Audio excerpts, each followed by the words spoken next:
10वीं तो पास कर ली है, पर रीसेंट आपका जो रिज़ल्ट निकला है उससे थोड़े से परेशान है, क्योंकि परसेंटेज की बात करें तो आपकी 40-45% आई है। अब आप चाहते हैं कि मैं इंडिया में स्टडी नहीं करना चाहता, अब मैं यूरोपियन कंट्री या फिर किसी एशियन कंट्री में जाना चाहता हूँ, जहाँ पे मैं स्टडी के साथ साथ अर्निंग कर सकूँ, या फिर आगे चल के जो है मैं पीआर के लिए अप्लाई कर सकूँ और अपनी फैमिली को भी अपने पास बुला सकूँ। तो अगर आपकी भी ये टेंशन है तो टेंशन को पेंशन दीजिए और कांटेक्ट कीजिए आर सिंह इमिग्रेशन से, क्योंकि हमारे पास यूरोप की बहुत सारी ऐसी कंट्रीज़ है जो कि आपको आफ्टर 10th एक्सेप्ट करती है, जिसमें कि परसेंटेज की भी रिक्वायरमेंट 40-45% है। तो टेंशन लेने की ज़रूरत नहीं है, और स्टडी के साथ साथ आप अर्न भी कर सकते हैं और अपने आप को सेटल कर सकते हैं इन कंट्रीज़ में। मैं यहाँ पे बात कर रही हूँ जॉर्जिया की, रशिया की, बेलारूस की, और अगर हम एशिया की बात करें तो हमारे पास सिंगापुर है और मॉरिशस भी है। तो अगर आप इनमें से किसी भी कंट्री में, हमारे पास यूक्रेन भी है, अगर आप इनमें से किसी भी कंट्री में स्टडी करना चाहते हैं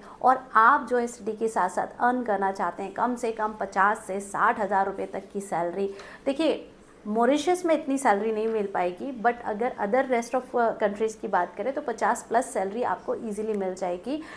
और आपको यहाँ इंटरव्यू भी नहीं देना है, और सबसे अच्छी बात यह है कि आपको किसी भी तरीके का कोई भी एडवांस नहीं देना है, चाहे ऑफर लेटर या फिर फाइलिंग या फिर वीएफएस के नाम पे, सारा पेमेंट लेंगे वीज़ा लगने के बाद। तो ये बहुत अच्छी गुड न्यूज़ और बहुत अच्छी अपॉर्चुनिटीज़ है उन स्टूडेंट्स के लिए जिनकी एज बिलो 35 है, इंटरव्यू देना नहीं चाहते हैं, फंड शो नहीं कर सकते हैं, गैप को जस्टिफाई नहीं कर सकते हैं। तो ये एकमात्र आपके लिए बेस्ट अपॉर्चुनिटी है जो मैं आप लोगों के साथ शेयर कर रही हूँ। किसी तरीके का कोई भी इंटरव्यू नहीं आने वाला है। तो अगर आप अब्रॉड में सेटल होना चाहते हैं, आप अब्रॉड में, जैसे कि मैं रशिया की बात करूं, बेलारूस, जॉर्जिया की बात करूं, तो यहाँ पे आपको लोकल, यूक्रेन की भी बात करती हूँ तो यहाँ पे लोकल कल्चर आपको सिखाया, तो इन कंट्री में आपको लोकल लैंग्वेज के साथ साथ लोकल कल्चर भी सिखाया जाता है। साथ के साथ आपको जो है, जैसे ही आप लैंग्वेज सीख जाते हो तो आप, हर एक कंट्री का अपना अपना एक क्राइटेरिया है, उसको आप जैसे ही क्रॉस कर लेते हो तो आप पीआर के लिए भी अप्लाई कर सकते हो। इवन इन कंट्री में आप इनसाइड ही अपना वीज़ा को